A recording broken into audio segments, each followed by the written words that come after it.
ప్రతిరోజూ మనకు కనిపించే ఏకైక దేవుడు సూర్యుడు. కాని ఎప్పుడైనా గమనించారా, సూర్యభగవానుడి రథానికి కరెక్ట్గా 7 గుర్రాలే ఎందుకుంటాయి? 8 ఉండొచ్చు కదా, లేక 10 ఉండొచ్చు కదా? ఎప్పుడైనా ఆలోచించారా? కశ్యప ప్రజాపతి మరియు అదితిదేవికి జన్మించిన వాడే సూర్యుడు. ఆయన ప్రయాణించే రథానికి ఒకే ఒక్క చక్రం ఉంటుంది, అదే కాలచక్రం. దానికి ఉండే 12 ఆకులు 12 నెలలను 12 రాసులను సూచిస్తాయి. అంటే సూర్యుడి ప్రయాణమే కాలం, కాలమే సూర్యుడు. మరి ఆ 7 గుర్రాలేంటి?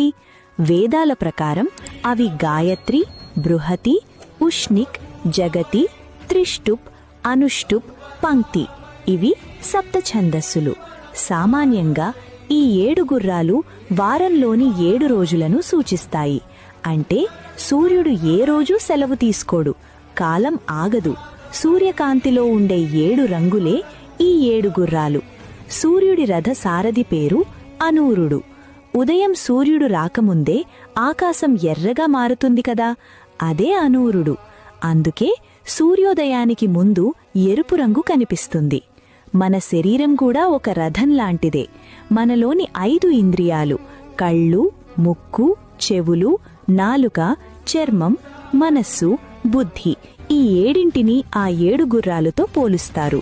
వాటిని అదుపులో ఉంచుకొని ప్రయాణం చేయాలి. అప్పుడే మన జీవితం సూర్యుడిలా ప్రకాశిస్తుంది. రథసప్తమి రోజున మనం తల మీద జిల్లేడు ఆకులు పెట్టుకొని స్నానం చేయడానికి కారణం కూడా ఇదే. సంవత్సరం మొత్తం ఆరోగ్యంగా ఉండాలనేది దీని వెనుక ఉన్న అర్థం. ఈ రథసప్తమి నాడు ఆ ప్రత్యక్ష దైవాన్ని కోరుకుందాం.